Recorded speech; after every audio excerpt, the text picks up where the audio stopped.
Zimmerman. Gracias, presidente.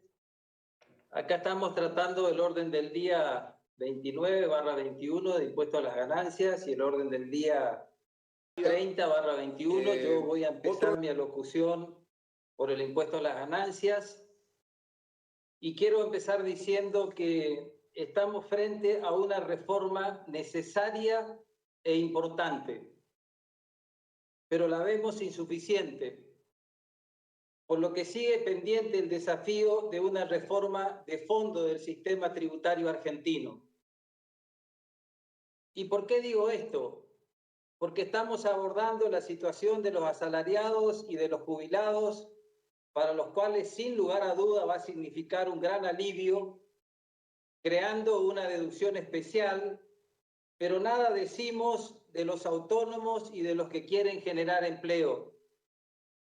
Y esto sin duda, señor presidente, genera distorsiones, sobre todo si miramos a los sectores más vulnerables y carenciados que pueden llegar a pagar más impuestos a través del ingreso bruto o el impuesto de sello, si a las provincias no se los compensa correctamente.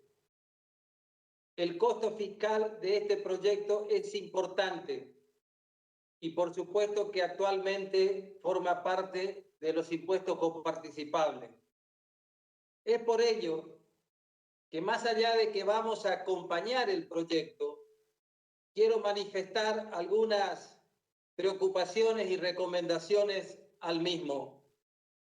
De la misma forma que lo hicimos en la reunión conjunta de la Comisión de Trabajo y de Hacienda y Presupuesto. En esa oportunidad hicimos varias preguntas. Y aquí primero quiero destacar la voluntad del ministro de Trabajo y de su equipo, el ministro Moroni, y del secretario Arias, entre otros funcionarios, haciendo un gran esfuerzo tratando de contestar las preguntas que hicimos en esa reunión conjunta. ¿Para cuáles fueron las preguntas, entre otras?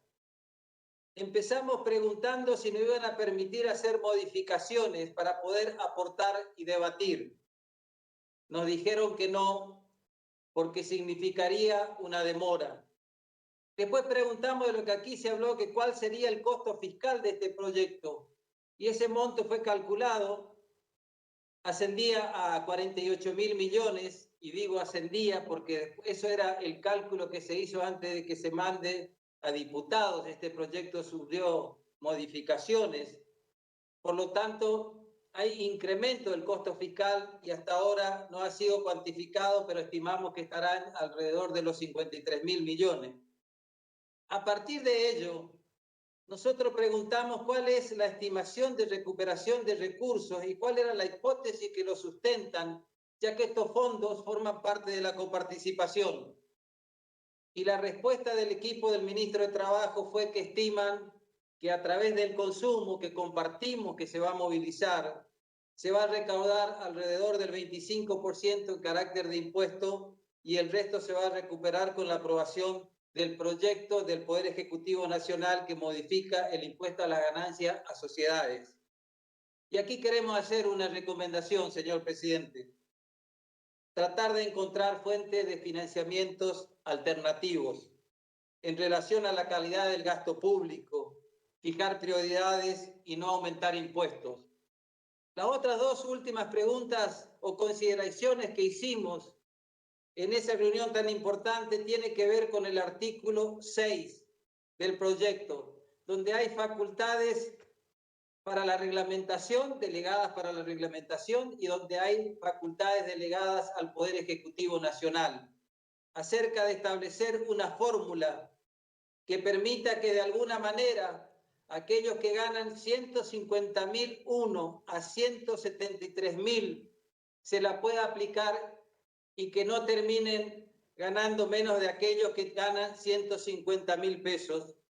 Me parece que ese es un tema que obviamente es un tema de preocupación, pero no recibimos aclaraciones al respecto y obviamente forma parte de una facultad delegada al Poder Ejecutivo Nacional y esto nos preocupa porque es un tema que tiene que ver con la cuestión tributaria, que es una facultad del Congreso de la Nación.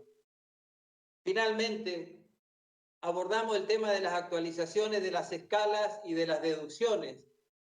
Por ejemplo, planteamos la posibilidad de aumentar las deducciones por intereses de créditos hipotecarios, que actualmente están 20.000 pesos por año, llevarlo a 200.000 y ver si podíamos utilizar el IPC, o sea, el índice de precio al consumidor, en vez de el RIPTE, es decir, abordar la posibilidad de modificar los índices de actualización.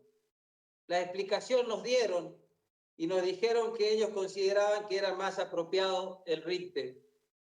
Por eso, señor presidente, y terminando con este proyecto de ganancia, quiero decir finalmente que nosotros vamos a apoyar en general, votando positivamente, el proyecto en debate. Y en particular, no vamos a abstener en el artículo 6º, pero sí vamos a acompañar positivamente el resto de los artículos del proyecto. Ahora quiero referirme al proyecto del monotributo.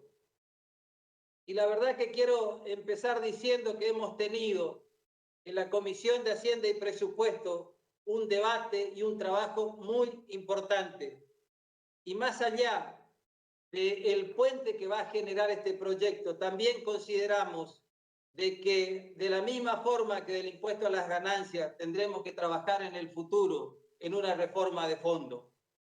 Y yo planteé algunas consideraciones en esa comisión que fue muy rica a partir de un proyecto que presentamos en julio del año pasado con varios senadores, donde planteaban como necesario actualizar los montos de las categorías y congelar los pagos de los impuestos por la pandemia y la decisión del Estado de instrumentar la cuarentena y que obliga a muchos monotributistas a no poder trabajar.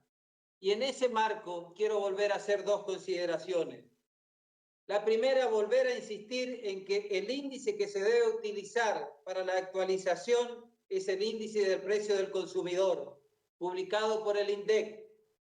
¿Por qué? Porque las ventas, las que de alguna manera establecen qué categoría van a estar los monotributos, se establecen en base a los precios y los precios se forman en base a la inflación. Debo decir al respecto que tanto Mercedes Marco del Pon como el senador Caserio se comprometieron a mirar este tema, pero ellos sostienen que se debe actualizar por el índice del haber jubilatorio, RIPTE, cosa que obviamente no compartimos. Y el último tema en relación a este proyecto tiene que ver con esa cláusula de exclusión automática que hablaba el miembro informante, que estuvo vigente en el 2018 y que después se suspendió, después estuvo vigente de vuelta en el 2020 y después se suspendió producto de la pandemia, que es la recategorización de los monotributos, que es un tema pendiente. Y aquí pudimos debatir y pudimos de alguna manera trabajar con distintas miradas. Y sabemos que va a haber distintos comportamientos. Sabemos que algunos pueden tener beneficios, pero también sabemos de que a algunos les puede generar deuda, porque esta es una facultad delegada de la FIP y que ahora la va a hacer en el futuro. Y entonces queremos pedir muy especialmente se considere en el futuro, que también lo planteamos en la Comisión de Hacienda y Presupuesto, la posibilidad de que se pueda instrumentar hacia adelante un plan de facilidades, una moratoria para los que tengan deuda a los efectos de poder actualizar y normalizar su situación ante el organismo de recaudación. Y decimos esto porque no pudieron incluirse esto en la moratoria anterior y es probable que muchos de ellos, más allá de los beneficios que puedan tener con este proyecto, puedan tener algún tipo de deuda ante el organismo de recaudación. Finalmente, señor presidente, decirle que vamos a votar positivamente en general este proyecto y en particular vamos a votar en contra del artículo 15 y el resto de los artículos vamos a votar positivamente. Gracias, señor presidente. Muchas gracias, senador.